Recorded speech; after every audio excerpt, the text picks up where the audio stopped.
ओम शांति। ये 5 रहस्य सिर्फ आपके और भगवान के बीच होना चाहिए, बाकी किसी को भी ना बताएं।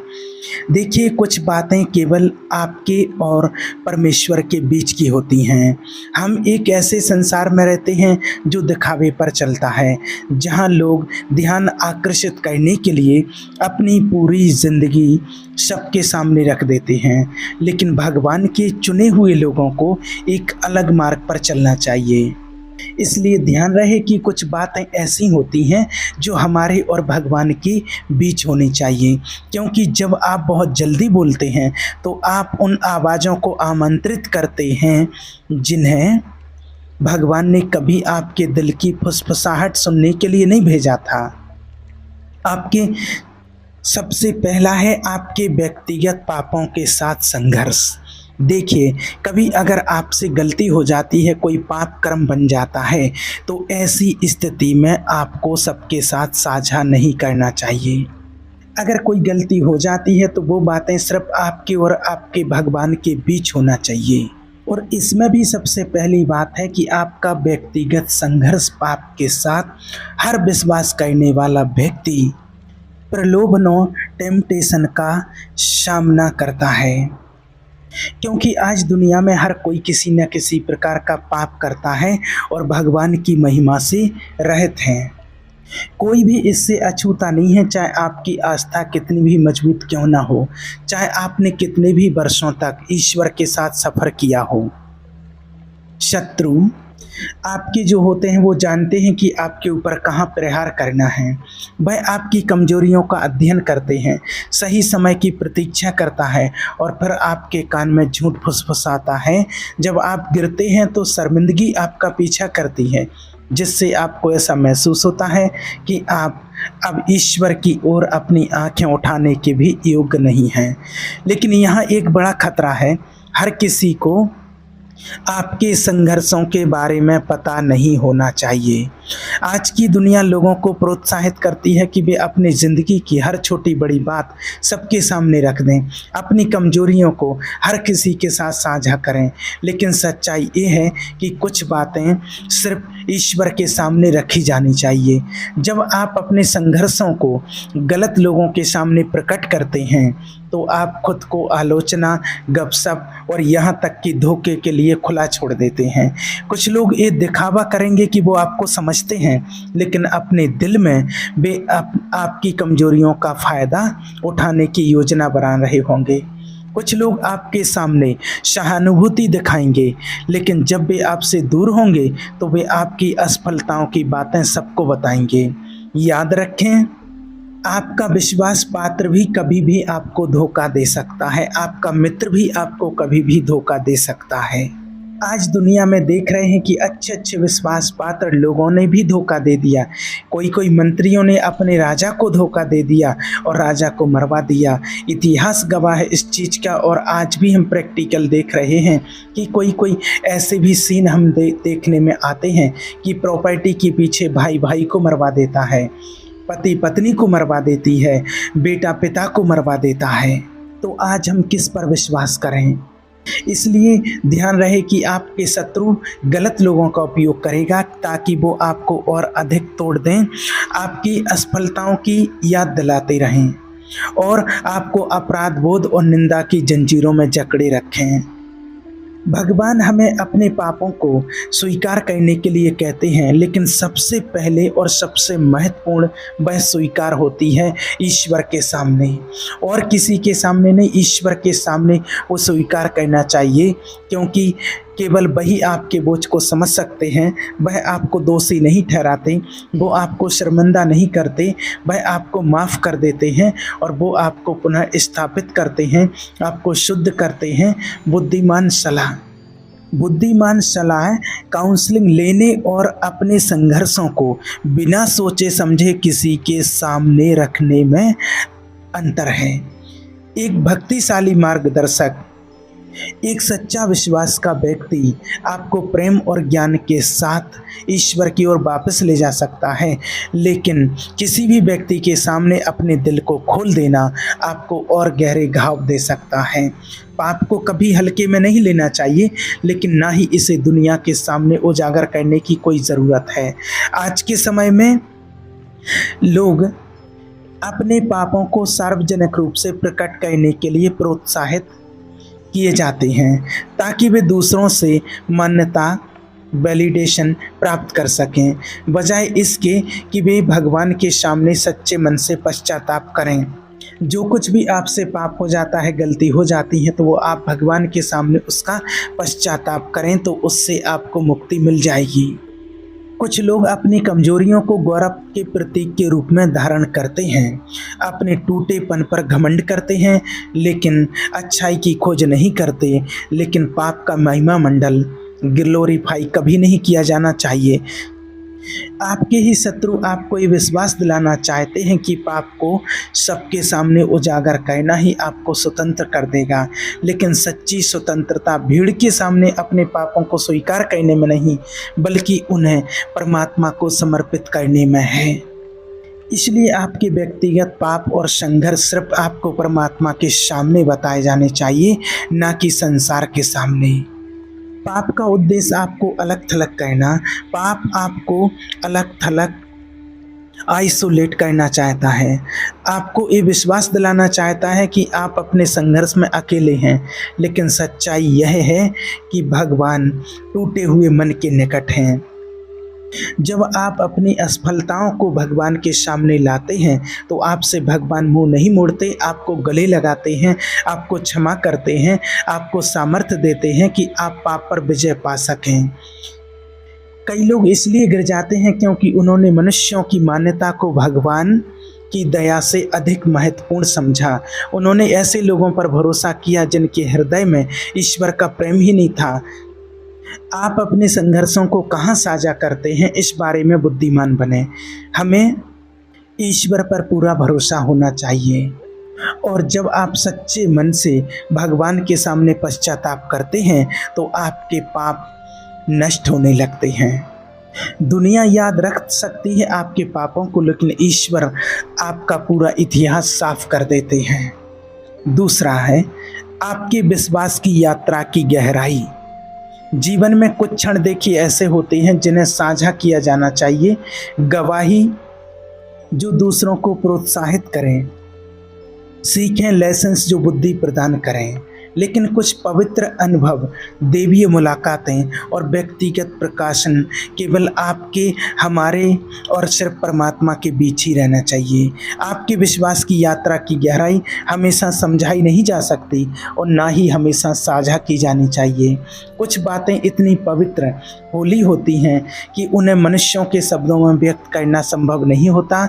कुछ बातें इतनी मूल्यवान होती हैं कि वे उन लोगों के हाथों में नहीं दी जानी चाहिए जो उन्हें समझ नहीं सकते। विश्वास एक गहरा व्यक्तिगत संबंध है। ये केवल इस बारे में नहीं है कि आप क्या मानते हैं, बल्कि यह उस जीवित परमेश्वर के साथ आपके रिश्ते के बारे में है। जब भगवान आपके हृदय में बोलते हैं, उस शांति में स्वयं को प्रकट करते हैं, जब वो अपनी उपस्थिति को केवल आपके लिए प्रकट करते हैं, तो ये क्षण सिर्फ आपके और भगवान के बीच के होते हैं। जब भगवान आपके जीवन में कार्य करना शुरू करते हैं, हर किसी को सब कुछ बताने की ज़रूरत नहीं होती। कुछ बातें केवल आपके और ईश्वर के बीच रहनी चाहिए। विश्वास और परमेश्वर की बुलाहट। जब दुनिया नहीं समझती, हमारे जीवन में ऐसे क्षण आते हैं जब भगवान सीधे हमसे बात करते हैं। ऐसे समय भी होंगे जब वह हमें किसी वह महान कार्य के लिए बुलाएंगे, जब वो हमारे हृदय में एक दर्शन, विजन रखेंगे जिसे अन्य लोग नहीं देख पाएंगे। लेकिन यदि आप सावधान नहीं हैं और गलत लोगों के साथ अधिक बातें साझा करते हैं, तो यह अनावश्यक संदेह और निराशा को जन्म दे सकता है। कुछ लोग आपको भगवान की योजनाओं से दूर करने की कोशिश करेंगे, कुछ आपके विश्वास का उपहास करेंगे, क्योंकि वे नहीं समझते कि जो मनुष्यों के लिए असंभव है वो भगवान के लिए संभव है। नंबर 1 देखिए, विश्वास मान्यता अपूर्वता के लिए नहीं, भगवान पर निर्भरता के लिए। यह संसार प्रमाण, तर्क और व्याख्या की मांग करता है, लेकिन विश्वास अदृश्य में काम करता है। अब विश्वास आशा की हुई वस्तुओं का आधार और अनदेखी वस्तुओं का प्रमाण है। विश्वास हमेशा तर्कसंगत लॉजिकल नहीं होता। विश्वास हमेशा समझाया नहीं जा सकता। विश्वास उनके द्वारा नहीं समझा जाता जिन्होंने इसे कभी अनुभव नहीं किया। भगवान कभी कभी आपको ऐसे मार्ग पर चलने के लिए बुलाएंगे जो आपके आसपास के लोगों के लिए बिल्कुल अव्यवहारिक या इलॉजिकल लगेगा। वह आपसे पहला कदम उठाने के लिए कहेंगे और फिर बाद में रास्ता दिखाएंगे। वह आपसे अनिश्चितता में भी भरोसा करने को कहेंगे। दूसरा, लोगों की हंसी के बाद भी भगवान की आज्ञा का पालन करना। विश्वास होना चाहिए प्रहलाद की तरह, विश्वास होना चाहिए ध्रुव की तरह, और विश्वास होना चाहिए सबरी की तरह। सबरी को उनके गुरुजी ने कहा था कि एक दिन श्री राम जी आएंगे इसी जंगल में, लेकिन वहाँ कई सारे तपस्वी महात्माएं रहते थे। उनकी जटा सफ़ेद हो गए थे, लेकिन उनको कभी दर्शन नहीं हुए। तो सबरी का विश्वास कितना बना रहा कि मेरे राम एक दिन जरूर आएंगे। याद रखें, नंबर 3, जब भगवान आपको परीक्षा और संघर्षों से गुजारते हैं, भगवान कभी कभी आपको घाटियों से ले जाएंगे। आपको परीक्षाओं से गुजार कर आपके विश्वास की परीक्षा लेंगे। आपको ऐसे कठिन दौर से निकालेंगे जिसे कोई और नहीं समझ सकता। कुछ बातें केवल आपके और भगवान के बीच की होती हैं। यदि आप हर आत्मिक अनुभव उन लोगों से साझा करेंगे जो आत्मिक विवेक और स्पिरिचुअल आत्मिक विवेक नहीं रखते हैं, तो वे आपको हत उत्साहित कर सकते हैं। याद रखें, हर कोई आपकी यात्रा पर नहीं चलेगा। हर किसी का विश्वास आपके जितना मजबूत नहीं होगा।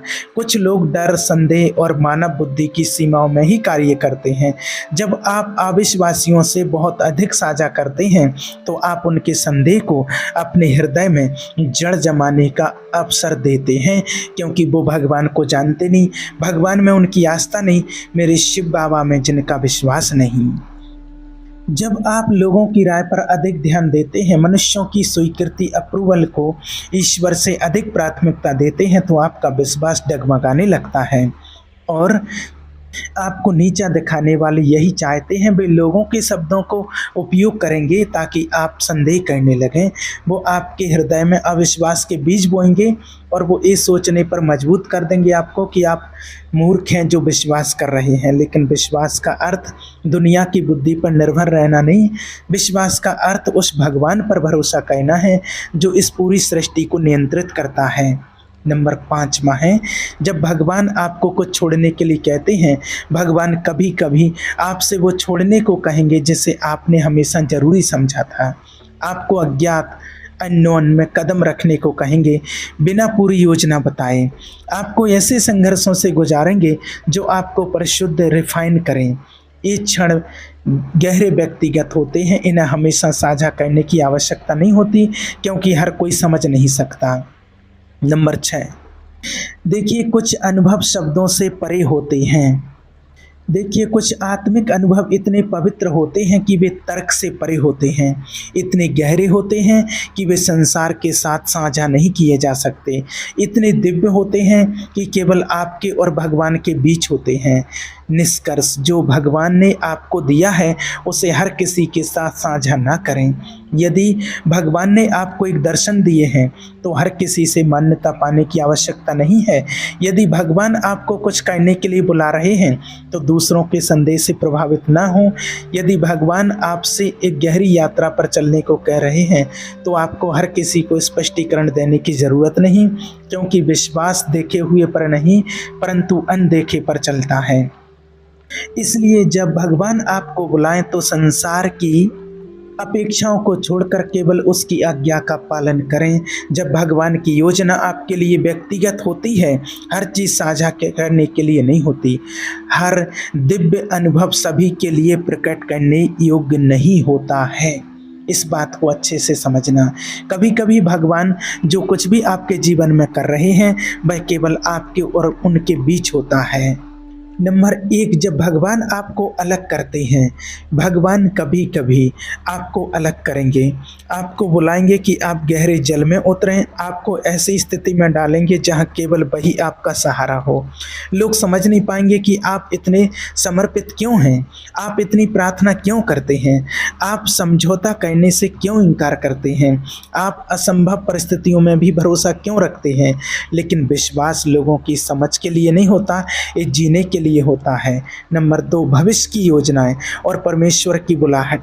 भगवान आपकी योजनाएं हर किसी से साझा करने के लिए नहीं देते, क्योंकि जब भगवान आपके हृदय में एक दर्शन, विजन रखते हैं तो वह शुरुआत में कोमल और संवेदनशील होता है। यदि आप इसे बहुत जल्दी साझा करते हैं तो लोग उसमें संदेह के बीज बो सकते हैं, जहां विश्वास को बढ़ना चाहिए। कुछ लोग केवल आपको इसलिए रोकने की कोशिश करेंगे क्योंकि वे असुरक्षित महसूस करते हैं, वे आपसे ईर्ष्या करते हैं। उन्हें डर होता है कि यदि आप ऊपर उठेंगे तो वे पीछे छूट जाएंगे। नंबर 3, जब भगवान आपको बुलाते हैं तो वह दुनिया से अनुमति नहीं लेते। जब भगवान बुलाते हैं तो वह अनुमोदन, अप्रूवल नहीं मांगते। आपके दोस्तों से नहीं, आपके परिवार से नहीं, यहाँ तक कि आपसे भी नहीं। भगवान कहते कि मेरे विचार कभी-कभी तुम्हारे विचारों से भिन्न होते हैं और मेरी योजनाएं तुम्हारी योजनाओं से अलग हैं। और जब आप दूसरों की आवाज़ें सुनते हैं तो ईश्वर की आवाज़ फीकी पड़ने लगती है। कभी-कभी बहुत अधिक लोगों की राय लेना भी नुकसानदायक होता है। यदि आप बहुत अधिक सलाह लेते हैं, अगर आप बहुत अधिक अनुमोदन चाहते हैं तो आप उलझ सकते हैं और स्थिर हो सकते हैं। इसलिए भगवान कहते कि लोगों की आवाज़ों से सावधान रहें, क्योंकि कुछ आपको रोकना चाहेंगे क्योंकि वे डरते हैं, कुछ आपको प्रोत्साहित करना चाहेंगे, कोई आपको हतोत्साहित करेंगे क्योंकि वे आपकी बुलाहल को नहीं समझते हैं, कुछ ईर्ष्या के कारण आपको गिरते देखना चाहेंगे। नंबर 5, जब आपकी कोई बुलाहट नहीं देखता तब भी भगवान उसको देखते हैं। याद करें अपने भगवान को और उस पर विश्वास रखें। कभी कभी भगवान आपको ऐसी जगह ले जाएंगे जो दिखने में बंजर लगती है। भगवान अक्सर हमें ऐसे स्थानों पर ले जाते हैं जो पहली नज़र में निराशाजनक लगते हैं। जब भगवान कभी कभी आपको एक अपरिचित मार्ग पर भी ले जाएंगे, यदि आप इसे दूसरों के साथ साझा करते हैं तो वे कह सकते हैं यह काम नहीं करेगा, ये बहुत जोखिम भरा है। क्या आपको पक्का पता है कि ईश्वर की योजना है? अगर भगवान ने आपसे किसी मार्ग पर चलने के लिए कहा है तो दूसरों का अनुमोदन का इंतजार मत करो, क्योंकि भगवान ने कहा है कि चलो तो दुनिया की राय का कोई महत्व नहीं रह जाता। आपका कार्य यह है, भगवान की आवाज़ सुनें, उस पर भरोसा करें, उसके समय में उसकी योजना को पूर्ण होते देखने के लिए धैर्य रखें। विश्वास से चलो, ना कि देखने से। और लास्ट है 5वां, अपने दान और भले कार्यों को गुप्त रखो। आज की दुनिया परोपकार, चैरिटी को दिखाने के लिए प्रोत्साहित करती है, लेकिन हमें भगवान सिखाते हैं कि दान गुप्त रूप से किया जाना चाहिए। जब आप दान करते हो तो इसे लोगों के सामने मत करो, ताकि तुम्हारे बाएं हाथ को पता ना चले कि दाएं हाथ ने क्या किया। तब तुम्हारा भगवान जो गुप्त में देखता है, तब तुम्हें उसका प्रतिफल मिलेगा। कुछ लोग ऐसे होते हैं कि दूसरों का ध्यान आकर्षित करने के लिए दान करते हैं, दूसरों से प्रसन्नता चाहते हैं, परमेश्वर से नहीं। लेकिन सच्ची भलाई गुप्त रूप से की जाती है। जब आप प्रभु के प्रेम से प्रेरित होकर मदद करते हैं किसी की, जब आप किसी भूखे को किसी दिखावे के भोजन देते हैं, जब आप गुप्त रूप से किसी को प्रोत्साहित करते हैं, यदि आपका उद्देश्य लोगों से प्रशंसा प्राप्त करना है तो वही आपका इनाम है। लेकिन यदि आपका उद्देश्य भगवान की महिमा करना है तो आपका इनाम समझो कि स्वर्ग में मिलेगा। हर कोई आपकी बुलाहट को नहीं समझेगा, इसलिए हर किसी को बताने की ज़रूरत नहीं है। कुछ चीज़ें समय पर ही प्रकट होती हैं, याद रखें, इसलिए धैर्य रखें। जल्दी साझा करने से संदेह पैदा हो सकता है, इसलिए बुद्धिमान बने। भगवान स्वयं आपको समय पर स्थापित करेंगे, इसलिए उसके समय का इंतजार करें। दान और भले कार्यों को गुप्त रूप से करें ताकि उनका इनाम भगवान से मिले, ना कि किसी मनुष्य से। याद रखें, जो कुछ गुप्त में किया जाता है भगवान उसे अपने समय पर प्रकट करते हैं। जो कुछ विश्वास में बोया जाता है वो अपने समय पर फल देता है। गुप्त दान और सच्ची उदारता का महत्व। दान और भलाई का उद्देश्य क्या है? सच्ची उदारता प्रसिद्धि के लिए नहीं होती, अपनी धार्मिकता दिखाने के लिए नहीं होती, बल्कि भगवान की महिमा के लिए होती है। अगर हम दान इसलिए देते हैं कि लोग हमें अच्छा समझें, तो हमने पहले ही अपना इनाम, उसका फल ले लिया। लेकिन अगर हम गुप्त रूप से देते हैं तो भगवान स्वयं हमें उसका प्रतिफल देंगे। सच्ची उदारता का मापदंड। भगवान कहते हैं कि जब तुम दान दो तो तुम्हारा बायां हाथ ना जाने कि दायां हाथ क्या कर रहा है, ताकि तुम्हारा दान छिपा रहे और तुम्हारे उस दान का प्रतिफल तुम्हें ही मिले। ये सारी चीज़ें प्रदर्शन के लिए नहीं बल्कि प्रेम से की जाती हैं। जब हम गुप्त रूप से देते हैं तो हमारा हृदय नरम बना रहता है और हमेशा हमें किसी भी प्रकार के प्रलोभन से बचाते हैं। जो चीज़ आप गुप्त में करते हो भगवान उसका प्रतिफल प्रत्यक्ष रूप में देगा। दान केवल पैसे तक सीमित नहीं है, सच्ची उदारता समय देने में है, दूसरों की दुख की बातें सुनने में है, अकेले लोगों के साथ खड़े रहने में है, भूखों को भोजन देने में है, गरीबों को वस्त्र देने में है, बीमारों से मिलने और उनके लिए प्रार्थना करने में है। तो ये थे वो रहस्य जो सिर्फ हमारे और भगवान के बीच होना चाहिए और किसी के बीच नहीं। ओम शांति।